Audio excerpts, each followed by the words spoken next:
What's up, you guys? It's Mary Beth Eversole, the allergy actress, and it is the next episode in our Thanksgiving extravaganza.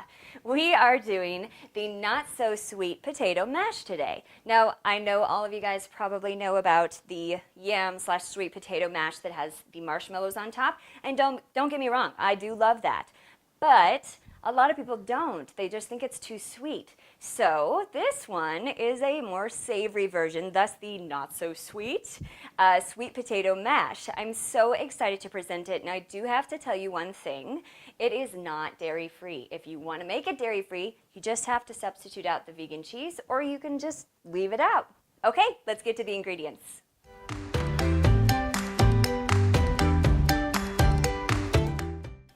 Okay guys, it's the ingredients, and there's 11 ingredients, which is not too terrible when you have a sweet potato mash going on. So, first, of course, the sweet potatoes. Hello! Okay, so I have pre-cooked these. The way you cook these mashed potatoes, they are kind of mashed. The way you cook these sweet potatoes is you get about 7 medium sweet potatoes, or the equivalent of 3 pounds of sweet potatoes, which are actually yams, but they call them sweet potatoes in the United States. It's the orange ones, okay? And you are going to, in their peel, stab them with a fork, turn your oven on to 425, and then put them in and bake them. And for about, it takes about 30 to 40 minutes to bake them all the way through. And then once they bring them out of the oven, once they've cooled, then you're going to open the skin and peel out the insides. That sounds like surgery. But this is what the inside looks like, and you just put it in a bowl, and then we do the rest of this. So speaking of the rest of this, so we also have the non-dairy part of this, which is a goat Gouda. It's low in caseine, which means that I can have it and tolerate it sometimes. Although I've found that recently, not so much, but this is a little treat, so I was like, yes. So with this, you want to do between 3 and 5 ounces, depending on how much you like cheese, and also depending on how many sweet potatoes you end up with. If you cannot have dairy, you can use a vegan shredded cheese, like a vegan shredded mozzarella, for this, or you can eliminate the cheese altogether. That's fine. And then you're going to have 1 entire red onion, and you're going to do it in slices. Not diced, but sliced. And you're also going to have 2 lovely red Gala apples. Now, it doesn't have to be Gala apples, but I like that brand. But you can use anything. I mean, I wouldn't recommend doing the Granny Smith because it's just too tart. But anything like Gala or Fuji or any of that, that works. And then we get over here, we're going to have a 1/4 cup of full-fat coconut milk, okay? You want to make sure it's mixed up. Sometimes when you open the can, it's got all of the fat at the top and then the water at the bottom. So you want to make sure it's mixed up before you actually measure it out. And then we've got a 1/4 cup of fresh orange juice. Now you can buy the already made orange juice. That's fine. It will make it a little sweeter. This is just straight up, I just squeezed some oranges, and that's a 1/4 cup. Then you're going to have a 1/4 cup of the non-dairy, vegan, no soy, buttery spread. And I love that. I use it in pretty much everything.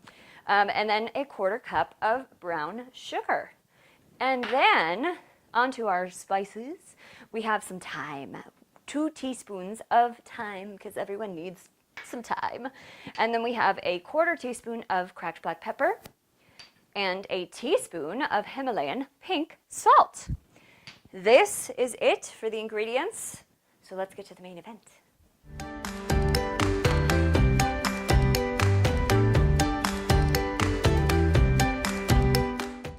So I have been mashing my sweet potatoes, and they're looking good. And now, ding, ding, ding, ding, ding. Okay, I have buttered a casserole dish that's about the same size as the amount of sweet potatoes that I have. But before we put it in there, we're going to stir in all our stuff. So I am going to now do cheese a little bit at a time and stir it in. I think that's good. So that it gets mixed in. Now you can do this with a food processor, but I wanted to show you guys what we were doing, because with the food processor you don't really see, you just see it get dumped in and then you're like, oh, what happened? So we're putting the cheese in, and I feel like this is enough for me. So we're gonna leave it at that. Save the rest of the cheese for another day. And then we're going to mix in 2 tablespoons, basically half of the brown sugar, but 2 tablespoons. So like a 1/4 cup is equivalent to 4 tablespoons.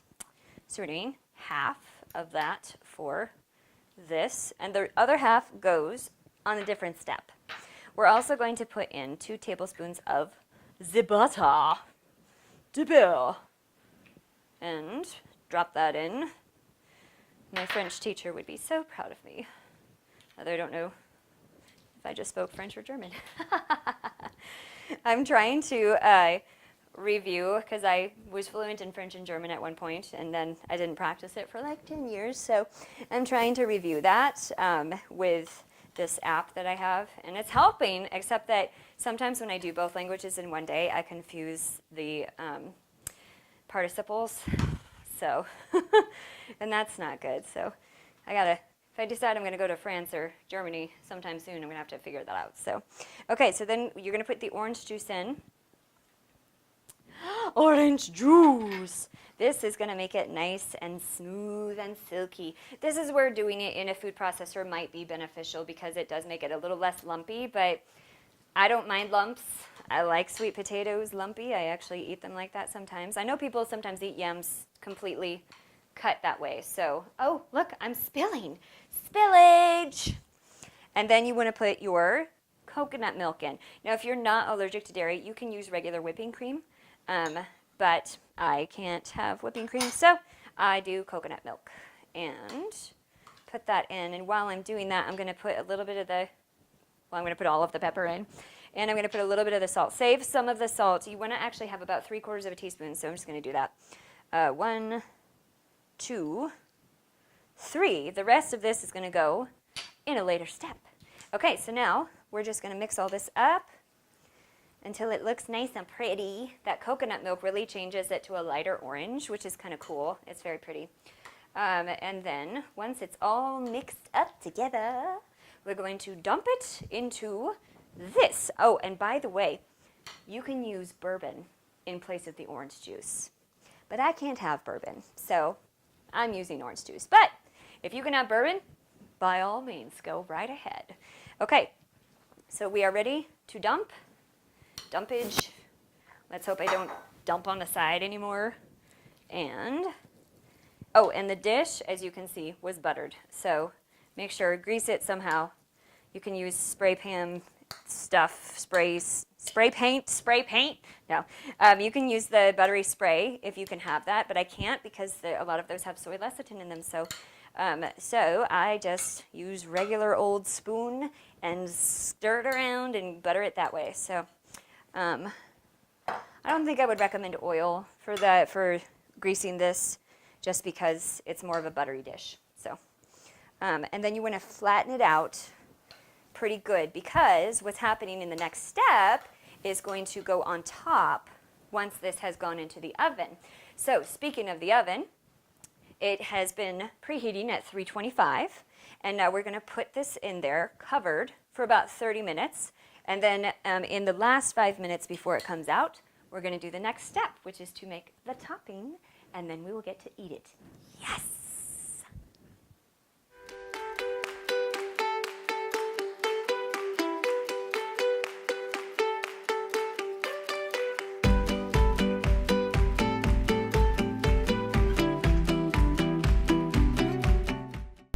We are on to the final step, the topping.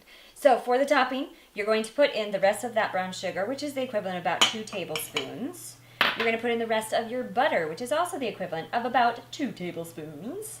And you're going to put in the rest of your salt. Now remember, you had a teaspoon of salt, and we did 3/4 of a teaspoon in the potatoes, so we're doing the rest of that in here. And then you get your onion. This is the entire onion. Yes, I am serious. If you don't like onion a lot, you can do less onion, but they cook down pretty well. So, and then kind of stir it just a little, like if your brown sugar gets kind of stuck together, as it does sometimes. Just stir it up a little bit. Oh, look at that. I keep dropping things out the side.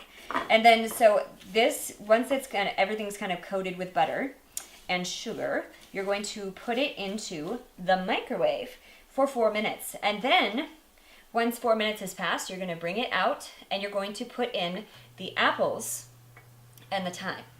And then you're going to mix it and then put it back in the microwave for like another 2 to 4 minutes. You want the apples to be kind of not fully cooked, but not hard either. So somewhere in the middle, okay? So here we go. Dropping it in the microwave.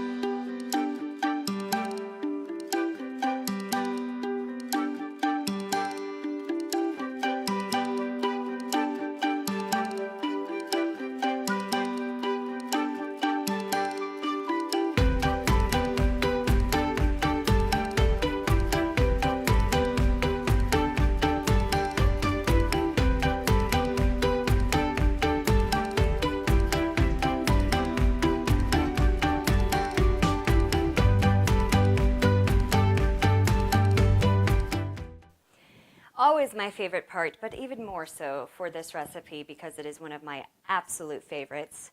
Here we go.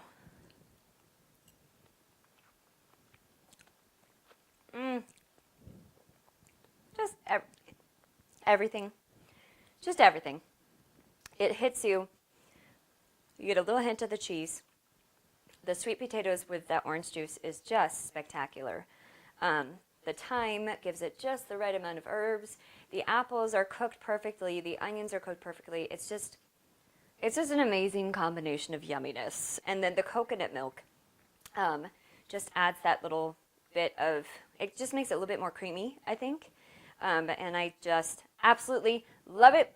Please, if you do not make this for your next Thanksgiving, you are missing out. And since it's coming up, you might as well try it. It's so good. This is Mary Beth Eversole, the allergy actress, signing off for now.